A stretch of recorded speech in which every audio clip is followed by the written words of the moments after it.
Will he announce now that his experiment with legalizing hard drugs in BC is over? Yes or no? When will we put an end to this wacko policy by this wacko Prime Minister? By moving forward with British Columbia as they wanted to try a pilot project, that we are working with them to adjust in ways that make sense. We understand the urgency, and we will. The Speaker has lost the confidence of this House and the Canadian people.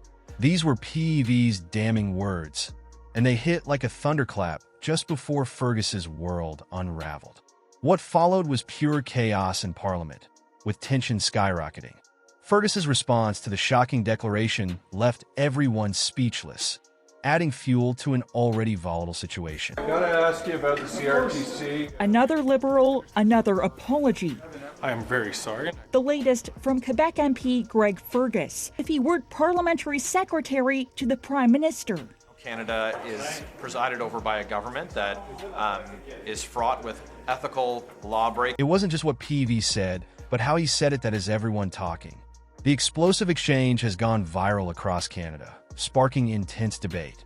Greg Fergus's journey from respected MP to embattled Speaker is a story of dramatic twists. Once seen as a voice of reason, Fergus now finds himself at the center of a political storm threatening to shake the House of Commons.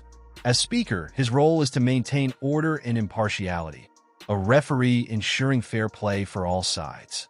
But recent events have raised serious doubts about his ability to stay neutral. It's the 8th out of the last 9th economic quarter where our per capita GDP shrunk. It's fallen more than any other G7 country since the year before COVID. Canada reported terrible news for the Canadian economy today. It grew at a meager 1%, a third lower than foreseen, and lower than our population grew. In fact, this is the direct result of higher taxes on capital gains, on energy, on work. Why won't they accept our common sense plan? Better yet, why don't they call it carbon tax election so we can fix the economy? In one furious argument, opposition members accuse Fergus of displaying clear favoritism towards his Liberal colleagues, and the evidence is impossible to ignore. The accusations are mounting quicker than a snowbank in Ottawa, and the repercussions might be disastrous for Canadian democracy. In one instance, Fergus seemed to ignore heckling from the Liberal benches while quickly reprimanding opposition members for similar behavior. These may seem like minor infractions, but in the high-stakes world of parliamentary politics, they add up to a pattern that is undermining trust in the very foundations of our democratic system. When a speaker exhibits bias, it silences voices, stifles debate, and undermines the ability of elected officials to effectively represent their constituents. Fergus frequently permitted a Liberal MP to continue speaking well past his time while cutting off a Conservative member in the middle of a Conservative member. John Broussard, a Conservative MP, summed up the mood by saying that the Speaker's chair is not a lapdog position for the government. Many of his colleagues are now openly questioning whether Fergus can continue in his role. But how bad could this situation really get? The frustration among opposition MPs is reaching a boiling point. They feel like they're playing a rigged game with Fergus holding his thumb on the Liberal scale. If Fergus loses the House's trust, the ramifications could be disastrous and could lead to a constitutional crisis. The opposition's frustration with Fergus became evident during a recent question period as he struggled to maintain order, with cries of shame and resignation echoing throughout the chamber. The Speaker's role is so important that without one Parliament, we could be looking at gridlock, delayed legislation, and a complete breakdown of parliamentary order. It was a chaotic scene that left many seasoned Parliament observers shaken. The real fireworks are still to come as Pierre Poilievre gets ready to take on Fergus head-on in a showdown that could rock the foundations of Canadian politics. Tensions in Parliament have reached an all-time high. The unexpected voice of reason, Pierre Poilievre, appeared, but beneath his composed facade, a storm was building. What charges would he make against Fergus that would silence the Speaker and permanently alter the trajectory of Canadian politics? Poilievre's annoyance with Fergus had been building for weeks. The Conservative leaders saw the Speaker, who was supposed to be the House's impartial referee, appear to bend the rules in favor of his Liberal colleagues. It was like watching a hockey game where the referee kept calling penalties on only one team, and he knew something had to give because the tension before the confrontation was electric. You could feel the tension in the air as MPS filed into the chamber. Poilievre sat quietly, his eyes fixed on Fergus, and when he finally rose to speak, the room fell silent. What followed was nothing short of a political earthquake. Poilievre launched into a scathing attack, accusing Fergus of silencing opposition voices and trampling on the principles of neutrality. He didn't hold back, bringing up specific instances where Fergus had shown bias, such as when Fergs allowed that Liberal MP to ramble on indefinitely before cutting off a Conservative mid-sentence. This wasn't just an angry tirade, though. His strategy was calculated and precise, positioning himself as the champion of free speech and accountability, standing up to what he perceived as a rigged system. Everyone was watching Fergus to see how he would react to these shocking charges. The speaker fumbled as he attempted to formulate a cogent defense, but the damage was already done, and his face was a mask of astonishment and disbelief. As the dust settled from PV's first salvo, it became evident that a much larger storm was brewing. The very foundations of parliamentary order were trembling, and no one could predict what would happen next. But one thing was certain. The fight for the soul of Canadian democracy was about to get a lot more intense. The aftermath of Poe's attack was immediate, and MPS rallied behind him, shouting their support. Even some Liberal backbenchers looked uncomfortable shifting in their seats as the weight of the accusation sank in. Messier. The dust had just settled from Poe's attack when a fresh wave of chaos swept through Parliament as MPs from all sides jumped into the fray. The House of Commons was turned into a pressure cooker that was about to blow up, and you could almost see the sparks flying as opposition members rallied behind Poilievre's brave stand against Fergus. The tension was so thick that you could cut it with a knife, and MPs from other parties began to voice their own frustrations with the speaker's apparent bias. Even Baker delivered a shocking blow to F, criticizing him for his inconsistent rulings. Baker didn't hold back, saying the punishment should have been at least as severe, if not more severe, given what he did. It was like watching cracks form in what was supposed to be a united Liberal front, but some Liberals weren't ready to abandon ship just yet. They circled the wagons around Fergus in a desperate attempt to defend his actions. But their arguments fell flat as more and more evidence of the speaker's bias came to light. This unexpected critique from within Fergus's own party sent shock waves through Parliament. If they tried to plug the holes as much as they could, the flood of criticism continued to pour in the media. News sources were unable to stop covering the parliamentary drama due to the intense hysteria surrounding the controversy, with some observers saying the Liberals appeared to be political insiders attempting to preserve their reputation. Calls for Fergus to quit went viral on social media, with hashtags calling for his resignation becoming viral across Canada. As the pressure increased, the public's protest was overwhelming. As rumors of a formal motion against Fergus spread, MPs from all parties began to openly question whether they could continue to have faith in the Speaker's ability to serve impartially. In a shocking turn of events, plans for a confidence vote on the Speaker were revealed, revealing that this was no longer just another day in Parliament, but rather a battle for the very soul of Canadian democracy. The stage was set for a showdown that would decide Fergus's fate and possibly change the course of Canadian politics. But Fergus wasn't going down without a fight. As the storm clouds gathered, he prepared to mount a defense that would either save his career or end his career forever. Parliament became silent, but what followed had even his fans doubting everything.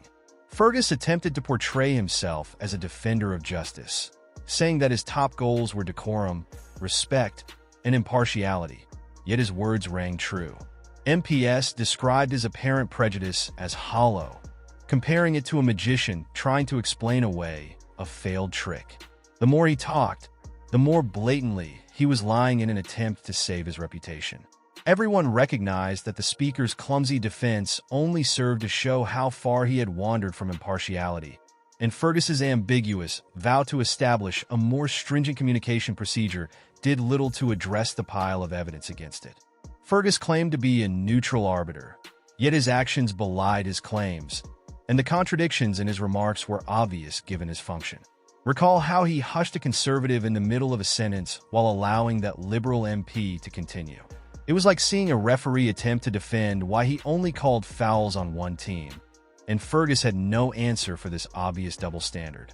When Fergus defended himself, the public's response was social media erupted with demands for his resignation in a swift and brutal manner. The hashtag Jur upset Canadians from coast to coast because they perceived it as a betrayal of trust. Fergus' resignation began to trend, which was a blatant indication that the speaker had lost the trust of the people he was supposed to represent.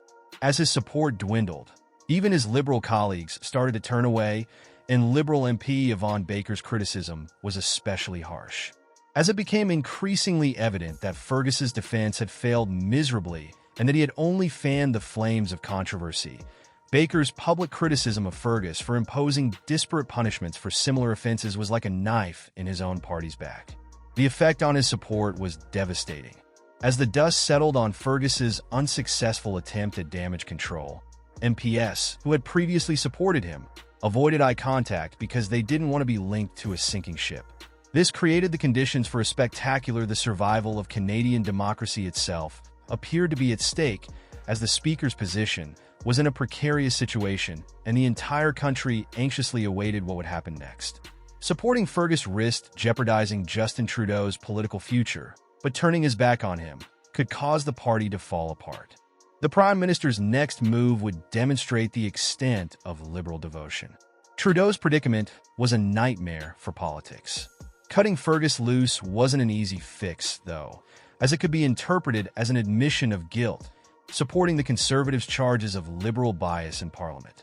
Fergus, once a trusted ally, had turned into a liability that threatened to sink the entire Liberal ship.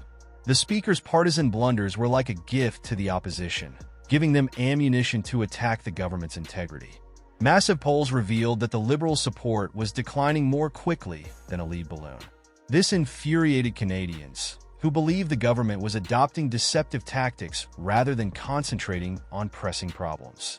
The party's image as champions of fairness and transparency was crumbling before their eyes. It was a PR disaster that threatened to haunt them well into the next election. Inside Liberal ranks, a storm was brewing. Some MPs stood by Fergus, arguing that abandoning him would set a dangerous precedent. Others saw the writing on the wall and wanted to cut their losses before more damage was done. The cracks in party unity were starting to show, and whispers of discontent echoed through the halls of Parliament. Liberal MP Yvonne Baker's public criticism of Fergus was like a bombshell going off inside the party. His words calling out the Speaker's inconsistent rulings gave voice to what many Liberals were thinking, but afraid to say. It was a sign that even Trudeau's iron grip on party discipline was starting to slip as the controversy raged on. The Liberals' carefully crafted public image took hit after hit. They went from being seen as progressive champions to looking like political insiders trying to save their own skin. The damage to their brand was severe, and it wasn't clear if they could recover before the next election. The nation held its breath, waiting to see if Trudeau would stand by his ambitious speaker or throw him under the bus to save the party. The Prime Minister's decision would have far-reaching consequences, not just for Fergus and the Liberals, but for the very nature of Canadian democracy itself, in a move that shocked many. Trudeau chose to stand by Fergus, at least for now. He defended the Speaker's record, calling the accusations overblown and politically motivated, but the immediate backlash was fierce. Opposition leaders accused Trudeau of putting party loyalty above the integrity of a parliament, and even some Liberal supporters were left scratching their heads. The scene was now set for Greg Fergus's final, dramatic showdown, which would decide his fate. Dawn fell over Ottawa, and as Justin Trudeau and the Liberal government itself sank into the battle of their political lives, it became evident that Canadian politics would never be the same. Parliament Hill hummed with a vitality typically found on election evenings, with tensions at an all-time high and loyalties being put to the test. Today's confidence vote on Speaker Greg Fergus was a referendum on the integrity of Canada's democratic institution rather than simply one man's job. In this high-stakes political contest, who would blink first? As everyone waited for the debate to start, the atmosphere inside the House of Commons was electrifying. Members of all parties were huddled in corners, engaged in hushed discussions and last-minute lobbying efforts. When the debate began, it was like a political powder keg igniting. Pierre Poilievre led the opposition with a sharp, commanding voice. He accused Fergus of betraying Canadians' trust and turning Parliament into a Liberal echo chamber. The Conservative benches erupted in applause. Fueling the heated exchange, the MPs sat uneasily, but the Liberals stood firm. Trudeau passionately defended Speaker Greg Fergus, calling the opposition's attacks a partisan witch hunt. Surprisingly, Liberal MP Yvonne Baker broke ranks, criticizing Fergus's inconsistent rulings, leaving the chamber in stunned silence. As the vote loomed, the question was clear: loyalty or conscience? By a razor-thin margin, Fergus survived, but his authority was shattered. This controversy has shaken Parliament, raising doubts about the Speaker's impartiality and the integrity of Canada's democratic system. Is it time to overhaul the Speaker's role? The future of Canadian democracy may depend on